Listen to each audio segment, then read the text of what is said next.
Depuis quelques années, nous voyons un certain nombre d'ouvrages, un certain nombre de parutions qui traitent de la question du mental. Elles le décrivent comme une sorte de parasite, c'est-à-dire qu'il faudrait en arriver à réduire le mental pour retrouver une certaine légèreté, une certaine liberté, réouvrir nos ressentis, nos autres capacités. Autrement dit, le mental est perçu un petit peu comme un ennemi, ou en tout cas quelque chose dont il faut se méfier. Et bon nombre de pratiques visent à une réduction drastique de l'activité mentale.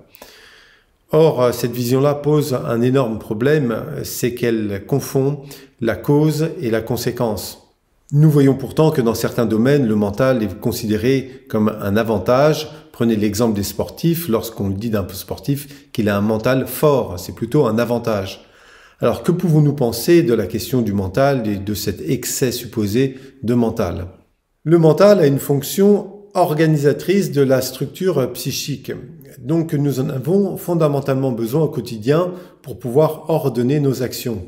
Lorsque nous donnons à notre fonction mentale les informations cohérentes par rapport à ce que nous souhaitons, qu'elles soient de l'ordre de l'émotion, des sensations, de la réflexion ou encore de l'imagination, eh bien le mental va très facilement pouvoir s'organiser pour proposer et fournir une énergie d'action, une énergie de concrétisation qui correspond à l'action voulue.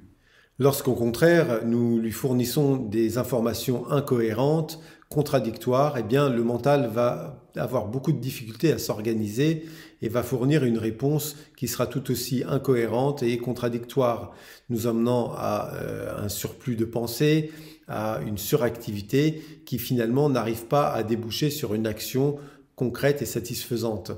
Autrement dit, nous nous sentons piégés dans le mental. Et c'est là que vient notre mauvais réflexe de pointer la faute et de pointer la responsabilité du mental lui-même, lorsqu'en fait, cette responsabilité vient de la manière dont nous l'informons. Prenons l'exemple d'un programme informatique. Nous souhaitons créer un logiciel. Nous rentrons donc des données dans un ordinateur. Si ces données sont contradictoires, si ces données sont fausses ou si ces données sont incohérentes, eh bien, le résultat sera que le logiciel ne fonctionnera pas ou fonctionnera mal. Il tournera en boucle pour chercher une solution pour résoudre les incohérences des données que nous avons rentrées. Il ne nous viendrait pas à l'esprit de réduire la puissance de calcul de l'ordinateur ou de l'éteindre pour résoudre le problème. Eh bien, c'est un petit peu la même chose avec le mental. Il n'y a aucun intérêt à réduire son activité mentale ou à le mettre de côté pour résoudre le problème. Il suffit simplement de revoir les informations que nous lui donnons à traiter. Or, nous pouvons observer avec un petit peu d'attention que la plupart de ces informations sont plutôt issues d'influences extérieures que issues de notre propre volonté. Il s'agit donc de se réapproprier une capacité de déterminer notre propre réalité, une capacité de ressentir, de développer nos sens, développer nos facultés pour avoir une perception personnelle et individuelle de ce que nous sommes et de ce que nous souhaitons, afin que notre mental puisse s'organiser correctement autour de ces informations. Un autre point, et non des moindres, consiste à veiller à ce que notre mental soit en capacité d'accueillir des informations qui sont au-delà de notre propre mémoire, c'est-à-dire des informations qui ne sont pas nécessairement issues de notre passé, de notre expérience. Si nous rentrons toujours les mêmes données, eh bien, notre mental calculera toujours de la même manière et nous offrira toujours la même réalité. Si au contraire, nous lui donnons des données nouvelles, eh bien, nous obtiendrons une capacité de réalisation d'une réalité nouvelle. La nouvelle psychologie va donc mettre en valeur et accompagner tous les processus créatifs qui sont les nôtres, va accompagner le développement de nos sensibilités, le développement de nos capacités sensorielles et extrasensorielles, et nous découvrons alors que nous disposons d'outils que nous n'aurions jamais imaginé avoir jusqu'alors.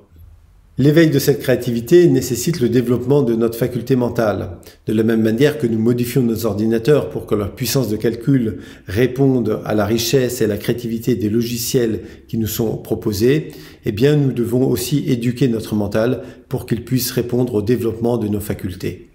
Ce n'est pas par une réduction de l'activité mentale que nous allons résoudre les problèmes que nous lui imputons.